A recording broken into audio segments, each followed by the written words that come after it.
Hello, and welcome to our EduSmart Implementation Overview for 3rd through 5th grade. My name is Leah Pinto, and I am the Director of Professional Development and Implementation here at EduSmart.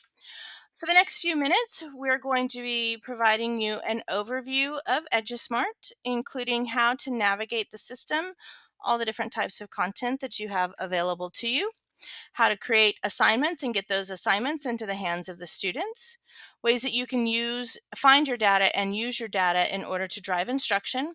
And throughout the presentation, we'll be giving you lots of ideas for differentiation for all of your subgroups, as well as ideas of other ways you can use EduSmart in the classroom, such as stations, sub days, absent students, and much, much more. We'll end with a very quick view of what your students should see when they log in. We want to assure you as we go through this that this is not drive-by training. With EduSmart, you get full service, all things training. So if you ever have questions, you're confused about anything that you want to implement and you're not able to figure out how to do that, whatever the issue may be, please feel free to reach out to me at leah@edusmart.com. My job is all things training, and I'm more than happy to be here as your partner as you begin this process of learning EduSmart. If you're new to EduSmart, you are about to meet your new best friend. EduSmart is a Texas-based curriculum, meaning our content was written specifically for the Texas TEKs. Most of our competitors out there kind of take what they already have as curriculum and they stuff it down into a TEK wherever they think it might fit. Our curriculum is written specifically for the TEKs down to the level of the verb that your students need to learn the material. It is exactly what your students need to know. It's an extremely flexible, full service science curriculum that can be used whole group, small group, or even down on an individual student basis. Again, we'll talk through all different ways of using it. We do have all parts of the 5E lesson cycle included, as well as one-click differentiation, and everything we do is instructed by data. So lots of ways that you can use your data. As we begin, we do want to talk through the new STAR 2.0 that is coming. Um, all 6 new item types that are found in science are included in our curriculum, not just in the assessments. They are in the assessments so that your students will get practice on that, but they're also just built into our activities, meaning your students are going to get practice in a very low risk, authentic way. They're just doing a great science activity and they don't even know that they're getting practice on multi-type, multi-select, drag and drop, or whatever the type of item is. You will be getting a copy of this slide deck as part of your resources along with the video recording, and that way you have this as a resource to use when you want to, practice for the STAR test without going, okay guys, we're going to practice for the STAR now, and getting all that adrenaline and nasty cortisol going with your kids. They just get to do an activity. We are going to be touring through the content library, and you will also, when you receive this slide deck, have examples of all the different item types as well as different ways that they can be used. So that is just part of what you're going to be receiving. I wanted to show you that in advance. So let's go ahead and take a tour. I'm going to log into EduSmart, and when I do, this is the home screen, the first screen that you will land on when you log in. Honestly, you won't be spending just a whole lot of time here. There are some great getting started videos, and then anything that you have recently worked on, you can find easy access to. Your main navigation happens up here on this top menu bar. Notice you have your content library, which is the curriculum, your workspace, which is basically your desk. As teachers, we have stacks of papers and assignments all over our desk. Some are waiting to go out to the students, some are waiting to be graded. All that stuff is your desk. Well, that is your virtual workspace within EduSmart. The My Groups tab is all of your student information, including your groupings, your data, and any rostering information you need. We do have a full help menu. It is available for you as much as needed. There's great short articles and videos on just about any topic you might have. One thing I do want to point out is that EduSmart is extremely user friendly. So you don't have to like learn a bunch of new icons or anything crazy. If you just hover over any of these orange buttons, there's a pop up that's going to tell you exactly what that button does. So it makes it really easy to know exactly how to navigate through the content. Most of our time today will be spent in the content library. So to get to my grade level, first I'm going to go to the left-hand side and use this drop down. Today I'm going to be using fifth grade. All the content is basically the same in third, fourth, and fifth grade as far as what you have available to you. Fifth grade, because it is a tested subject, has a couple of little extras that we'll point out as we go. I'm going to go to my science library. This is all of the content that EduSmarts provides. And here is your first level of differentiation. All content in third through fifth grade is available in English or in Spanish. All I need to do is toggle to the other language to have exactly the same piece of content, regardless of which language I choose. So I'm going to go back to English. Then from there, I have all of my content is broken out by reporting category. And then when I click on the down arrow, you're going to find the individual TEKs. Now, for third and fourth grade, you're only going to see your own TEKs. Fifth grade, because it's a tested subject, is also going to include any supporting standards that might show up on the STAR test. So those fair game supporting standards that you could be tested on, you're also going to have content available to you on those. If I scroll all the way down on this, on the left-hand menu, you're going to see our STAR Smart tests. When I click on that, you'll see unit tests. All grade levels have the unit test. And then fifth grade also has reporting category test and 2 full-length STAR practice tests.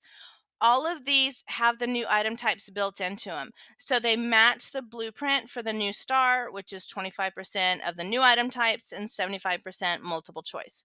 We'll look through some of the tests in just a minute, but this is where you find all your unit test, reporting category, and the STAR practice tests. Today, I'm just going to go ahead and we'll go to 5.5a, physical properties of matter for our demonstration purposes. You'll notice up here we have a great filter. So this is going to be able to help me find exactly the type of instruction that I'm looking for or the type of content that I'm looking for. If I click instruction, it's just going to bring up those things that are considered direct instruction. If I'm looking for vocabulary or an assessment, I can use this to filter out my library. The first type of resource we have is our teacher resource guide. This is invaluable for planning purposes. When I click into it, it's going to show me the TEK itself, the breakdown. It'll have all the background information that you as the teacher need. This is great, especially if you have long-term subs or maybe teachers who are new to science as a content area. It's also going to have your vertical alignment piece and common misconceptions that your students might have, as well as essential questions. So this is basically your mastery piece. If my students can answer these questions, I know that they have mastered the material. So I always start with the teacher resource guide, especially in planning. That way I know what my students need to know and I can work backwards to get them to that level. The main piece of direct instruction we have is called the instruction module. What EduSmart has done is taken the whole TEK and broken it down into chunks that the students can absorb in one setting. So we don't want to be overwhelming them with the entire TEK all at once. So this particular TEK has like 5 different instruction modules. So it's really broken down into manageable chunks for the kids. And each of these instruction modules comes with an instruction module companion, which is basically a note-taking guide. So these are designed to be used whole group. I'm going to go ahead and click play so you can just see what one will look like. This is on mass.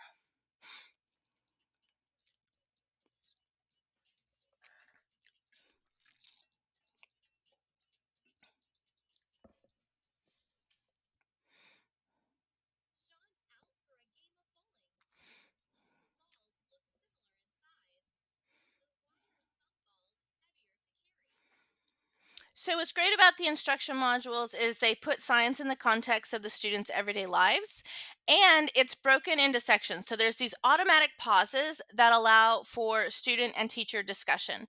At this point, we could have a think, pair, share. There's some built-in interactive tools like a whiteboard, so I could start a KWL chart.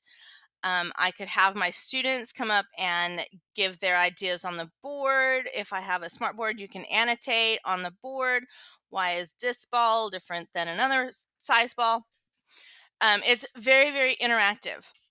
So when I'm ready to go on to the next section, I click the green play button.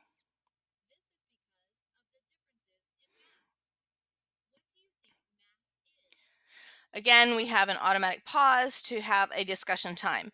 So these videos are not designed to be done. You don't just hit play and let the student watch.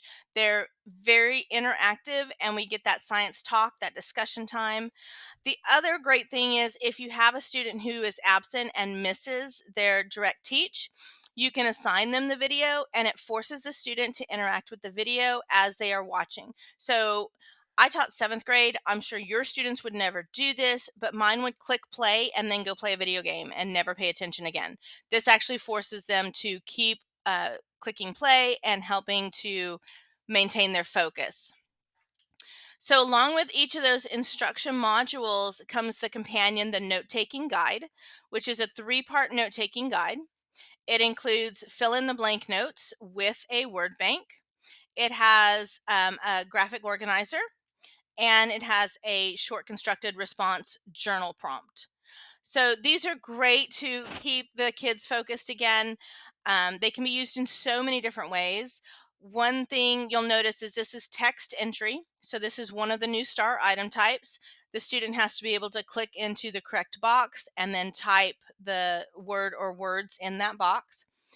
It's available either as a fillable PDF or as a Google Doc, which means if I use it as a Google Doc, I can edit it and differentiate.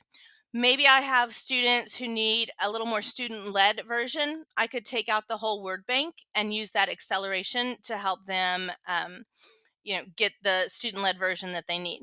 If I have students who need a more supported version, I could type the first letter of the word in each square. I could number it, or I could add additional white space if I have students who need that note-taking accommodation.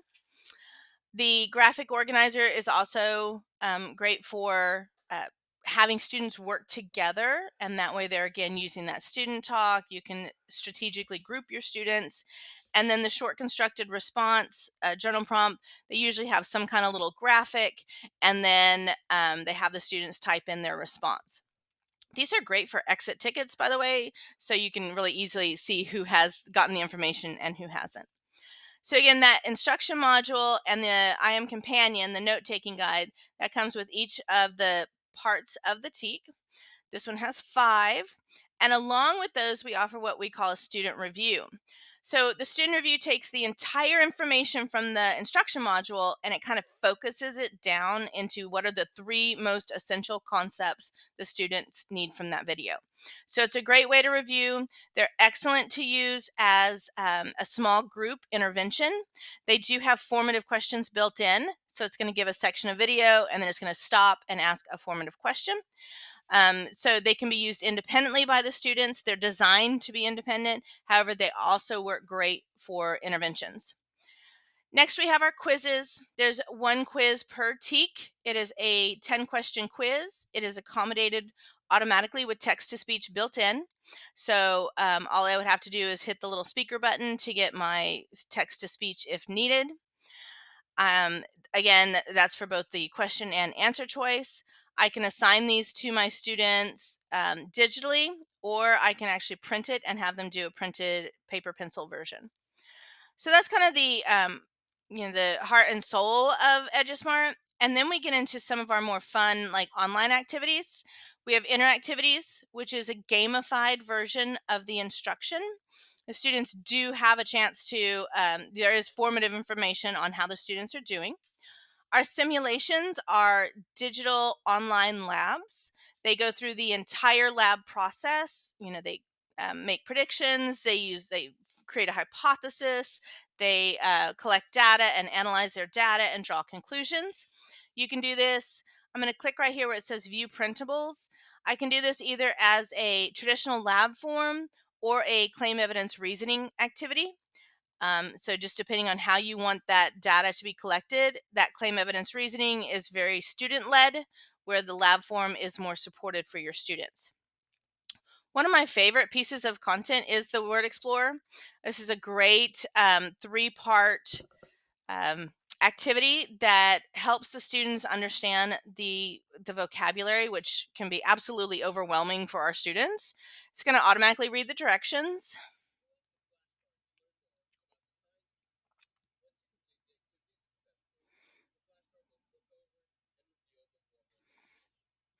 So all of our vocabulary is very visually based in order to really help our language learners.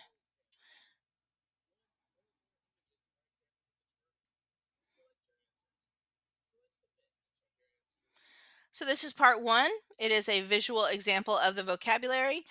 I would just, and notice this is multi-select, right? There's more than one correct answer.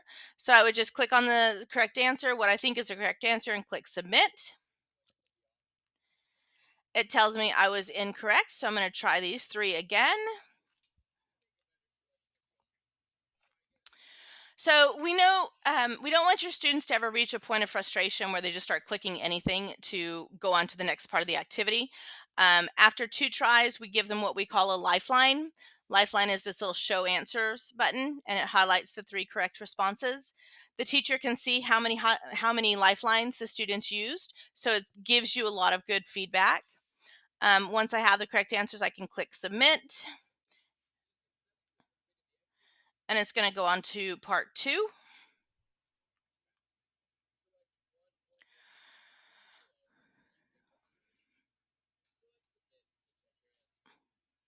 So again, this is accommodated with text to speech. The student would simply need to press the button. They would get two chances, and if they missed it, they would get their lifeline. I'm going to go ahead and just go on to part three. Part three is a drag and drop.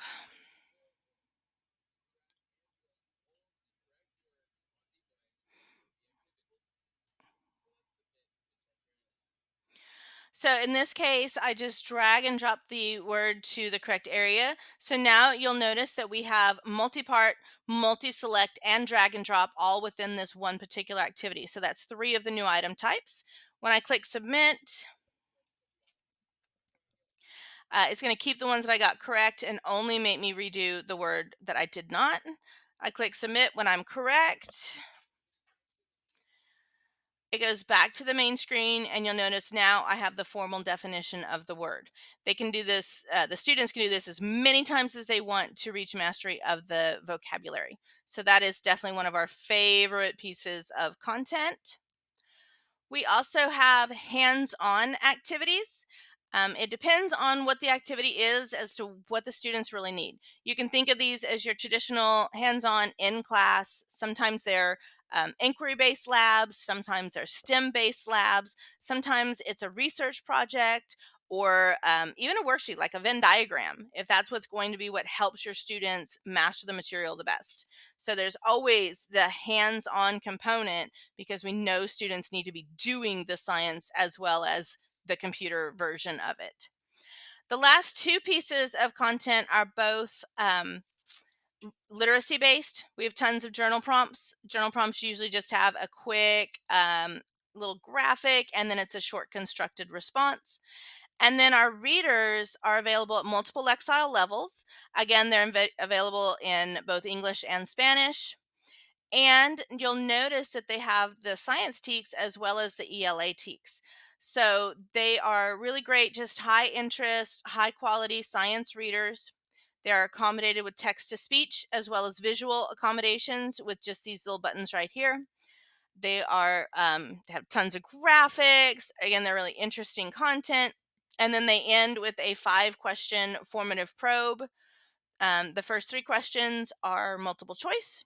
Question 4 is either fill in the blank or true false, and then there is a short constructed response.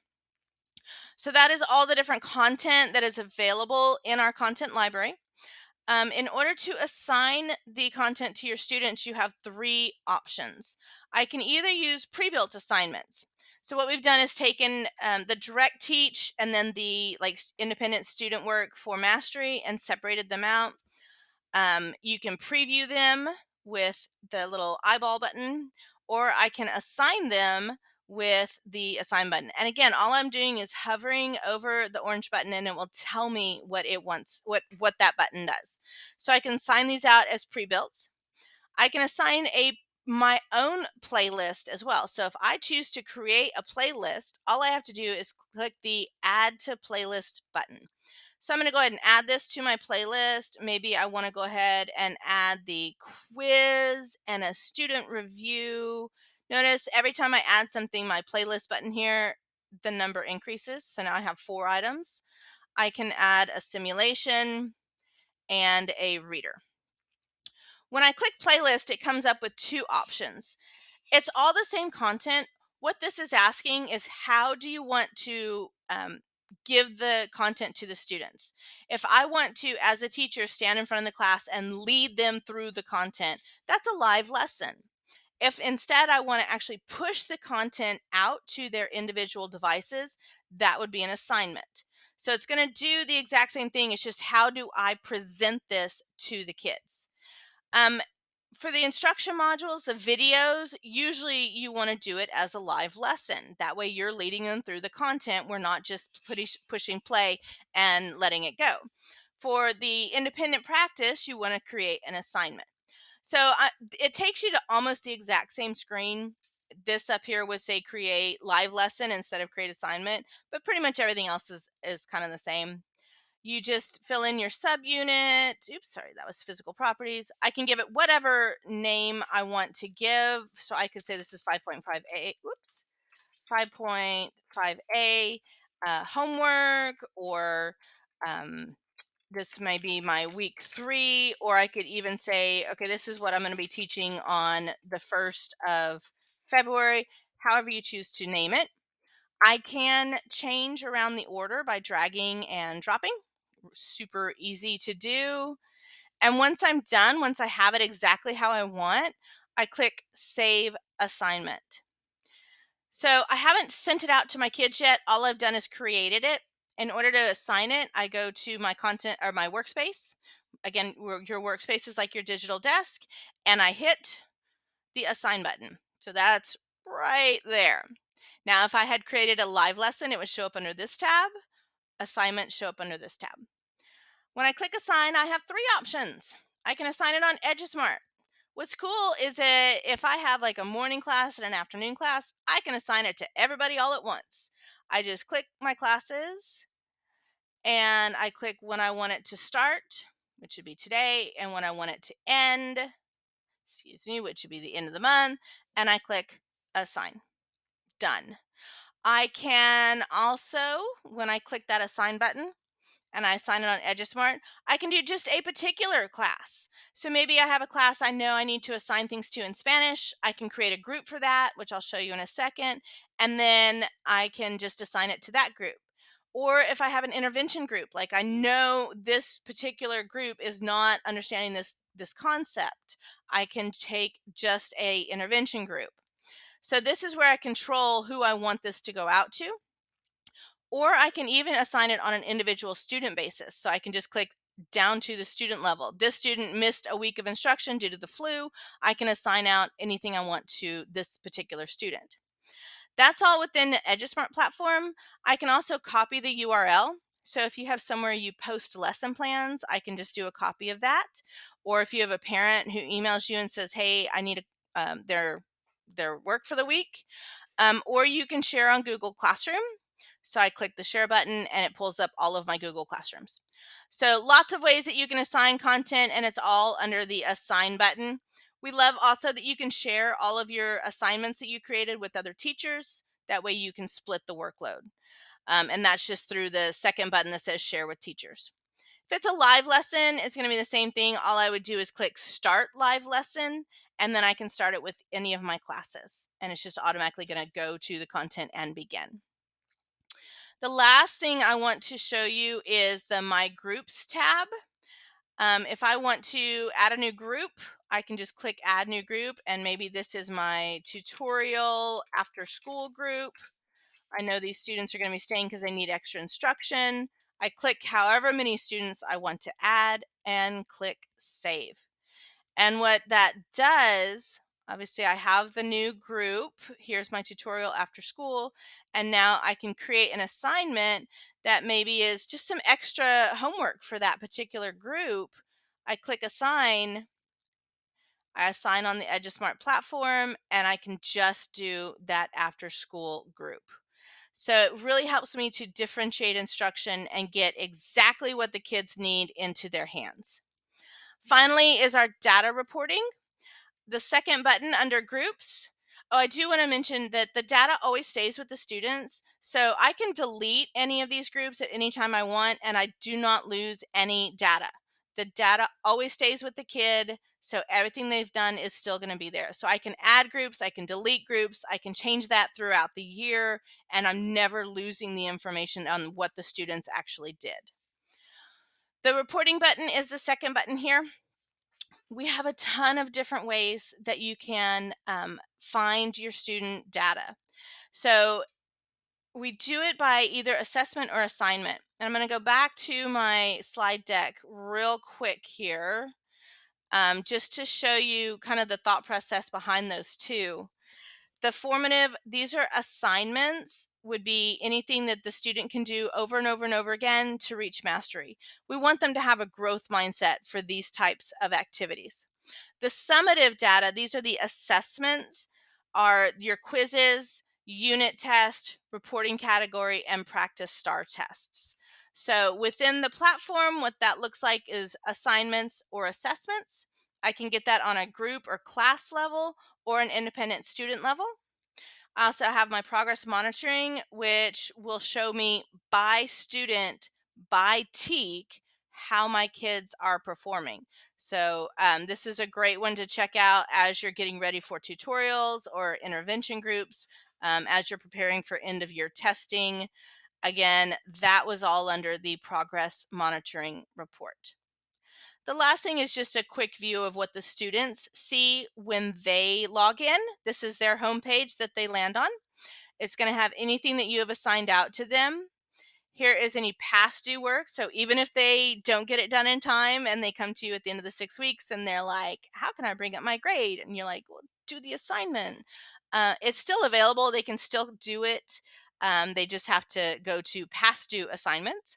And then they also have access to their data under completed assignments. So this will show them how they performed on each set. So this is a student data. And you have access to all of this same data under either assignments or assessments. You just click in and click report, and you can keep hitting view report, like down to exactly what answer the student gave on a quiz. Like there's just so much data. Just keep clicking down into reports and you'll have a ton of data available to you.